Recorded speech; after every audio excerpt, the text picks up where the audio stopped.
अरे ले ले हसत गमा कौवा राजा जी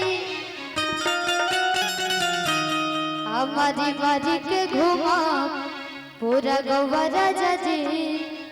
यार औरत मन में ख्वाहिश होखेला कि हम हमारा दबरा के श्रृंगार का सामान लाओ और हम पहन पहन के झमकाई, लेकिन कुछ लोग लाएला तो कुछ लोग इग्नोर कर देवेला। वहां के हां कहता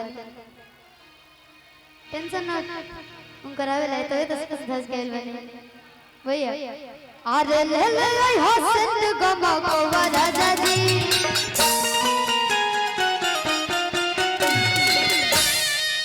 तो मारी मारी के घुमा पूरा गौवा राजा जी। तो मारी मारी के घुमा पूरा गौवा राजा जी।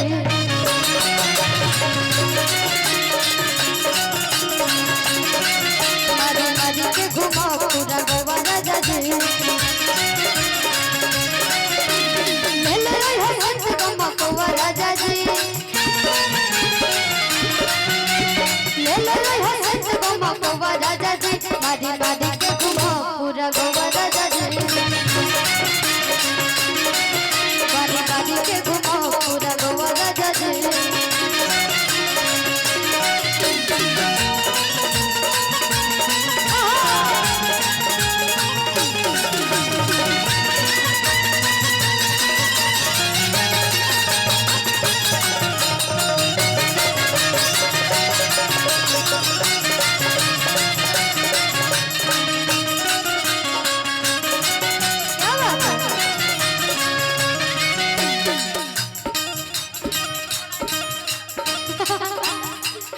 और काय होता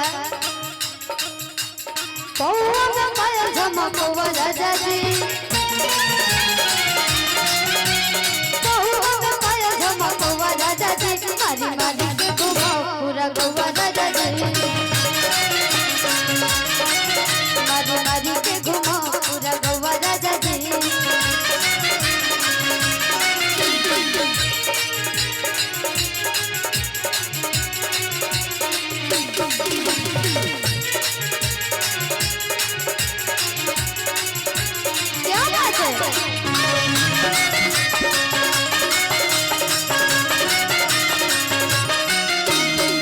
और ये गाँव जवान में बड़ी मायने रखेला। जब दो तीन गो गोतनी हो जाती है तो सोचती है कि का हम पहने का हम ओढ़ने की हमारे जन की बगल वाली गोतनी लोग बड़ी जाए जर के राख हो जाए भैया भैया बहुत ही औरत है कि देखी गोतनी अभी जाने लगे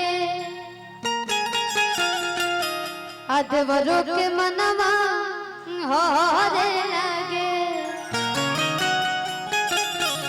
भैया देखी गोतनी अभी जाने लगे देवरों के मनवा होने लगे।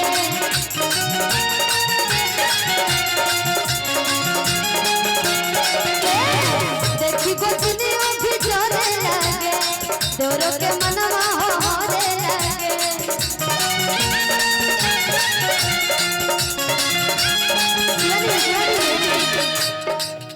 आज छोटी में झूला लटकवा राजा जी। आज छोटी में झूला लटकवा राजा जी।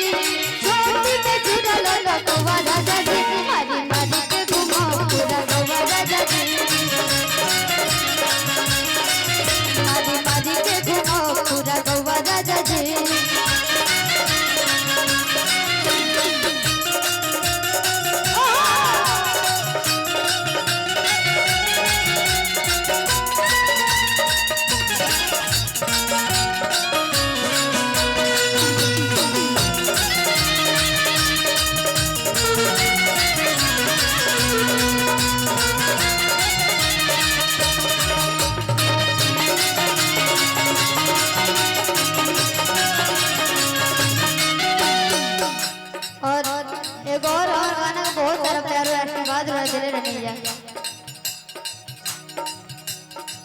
आज बानी परेशान मन करे ले जान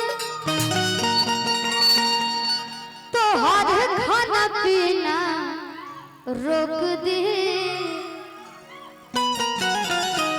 अरे की तोहरा जैसन मारा दाके अम्मा थके दादा दाके चूल्हे में झोंक दी। और अति बड़ी परेशान हो गई बिया।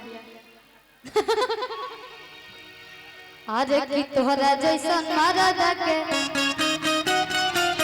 माथा के दादा दाके चूल्हे में झोंक दी। भैया अरे बनी परेशान मन करे ले जान तोहरे खाना पीना रोक दी। बनी परेशान मन करे ले जान तोहरे खाना पीना रोक दी।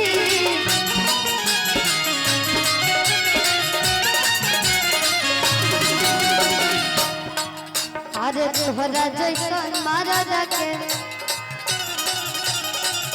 अरे तोरा जैसन मारा दाके माथा के दादा दाके चूल्हे में झोंक दी।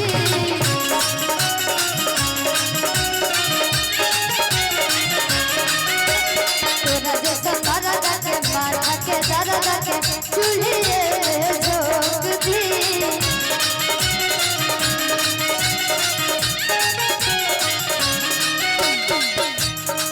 और मेरी तरफ से बहुत बहुत रुपए का पुरस्कार है।